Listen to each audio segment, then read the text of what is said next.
The Center on Knowledge Translation for Employment Research, KTER, housed at the American Institutes for Research, is proud to present the Business Outreach Training. This is Module 2, Establishing Business Relationships. Welcome. Thank you for participating in the KTER Center's Training for Business Outreach. I'm Linda Hedenblad, and I'll be your instructor. In this module, we'll discuss strategies to create and maintain relationships with businesses. We'll also discuss the importance of understanding how businesses operate as essential to building working relationships with those businesses. Finally, we'll introduce strategies that'll help you prepare for partnering with businesses, making initial contacts with them, and ultimately build the collaborative partnerships that benefit all involved, including the people that we serve with disabilities. Recall from Module 1 that in this course we will discuss the topic for the module by first showing you what research tells us about the topic. Then we'll present the practitioner's perspective based on field experience. This will give us a solid foundation as well as the practical boots on the ground viewpoint. So let's get started with Module 2, Establishing the Importance of Business Relationships. First, we'll examine the research. Swanson, Becker, and Bond, 2013, recommend a simple sequence of steps that you can use to begin developing relationships with businesses. First, you should meet your business contacts in person to learn more about that business. A good way to do this is to use the contacts you already have in your existing social network. Meeting in person also helps facilitate a consulting relationship based on the business's needs.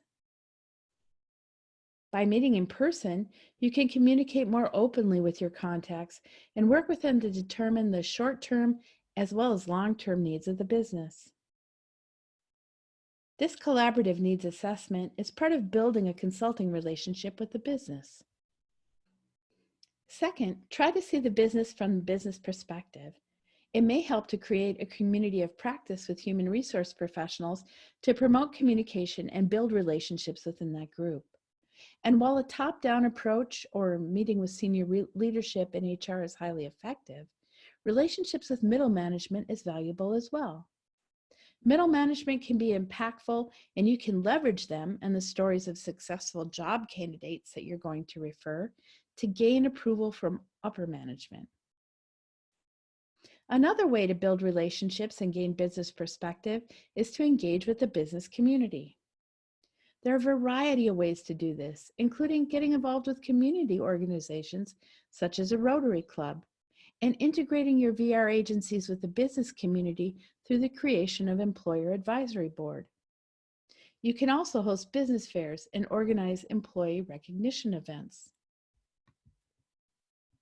A third recommended step in building relationships with businesses is to follow up with businesses.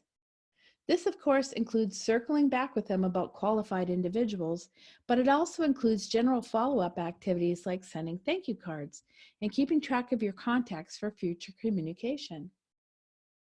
It's also important to stay in contact with the businesses frequently to maintain an active level of engagement. Remember that you're building long-term relationships, so don't let businesses fall off your radar. These steps are not meant to be all-inclusive, rather they offer a good starting point and a reflection of the research on the topic. VR practitioners have reported that there's no substitute for hands-on experience for building relationships. With that in mind, we now turn our attention to the practitioner's viewpoint on building relationships with businesses. As with all of the modules, after demonstrating what the research shows us, in this case, building relationships with businesses, we then turn to the practitioner's view. Given the importance of field experience in building relationships with businesses, including the practitioner's voice in this module is essential. So without further ado, we turn to the practitioner's voice on establishing business relationships. Over the next several slides, our practitioner's voice will relate strategies for business outreach. These strategies illustrate the process you can use to build relationships with businesses and maximize the effectiveness of your outreach. We will focus on a few of the strategies at a time. In this section, we will explore strategies to understand the business, establish relationships, and ask and listen. The first step in executing these strategies is to understand the business and establish a relationship based on trust. Of course, you'll want to do your homework on the business, but also remember from our research section on how important meeting the person is. This helps establish rapport. So get out there and get connected. There are many opportunities to connect. A few examples include Chamber of Commerce meetings, professional HR meetings like the Society for Human Resource Management, or diversity and inclusion networks. Don't forget to leverage your existing connections. You can collaborate with labor partners or get referrals from businesses you already have relationships with. Remember, we said you need to understand the business. The first step to understanding the business is to go through a discovery process where you research the company. Learn about their structure and goals, their reputation in the industry, and their business activities. For example, if they've had any recent news coverage, such as a merger or new product line, this is great to know. You also can leverage your network for information about working with that particular business. Next, discover what their diversity and inclusion goals are. You'll also want to evaluate the work environment and setting to understand what may present barriers to access or accommodations. Knowing this will help you inform your conversations with business.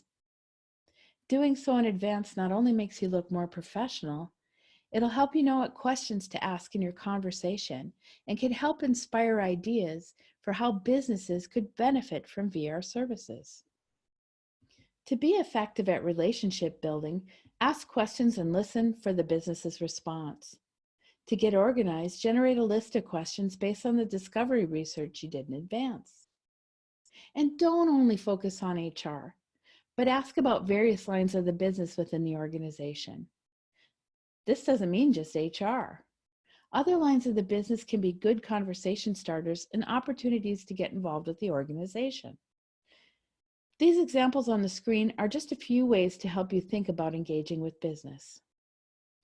Remember to use the language that business understands. Don't use the terminology we use in VR.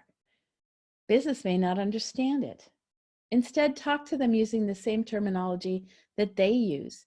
This is another great area where your research can be important. Also, ask your questions strategically, and you'll be able to identify some key pieces of information about the business that may be vital to your effectively working with them. Support and resistance can come from any of the lines of business. It'll be important to where you may have allies and where you may encounter resistance. If you anticipate resistance, try to find out what the key issues or fears are. Be specific in your questions to determine the business employment needs. What are the skill sets they're looking for?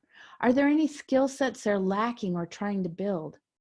What other qualifications are they looking for in their workforce? For example, is there a strong corporate culture that is important for all employees to fit in? Are there personal traits necessary for their workforce, such as adaptability or independence?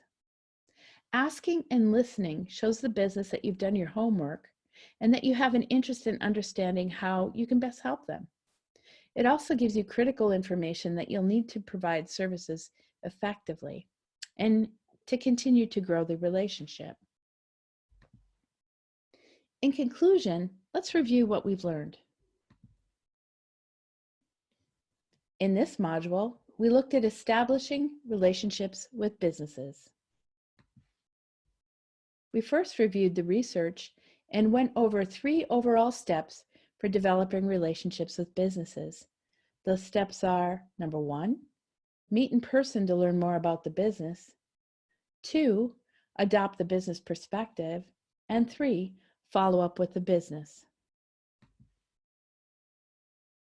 We then heard the practitioner's perspective about how to make this happen. We introduced the strategies for business outreach. We talked about the importance of connecting with businesses and showed some examples of how to do so. We also discussed ways to understand the business by doing your homework about their diversity and inclusion goals and any potential barriers. Finally, we considered how to use strategic questioning and listening to determine the business needs, including those for specific lines of business, employee qualifications, and other important information that will contribute to the success of your working relationship with each individual business.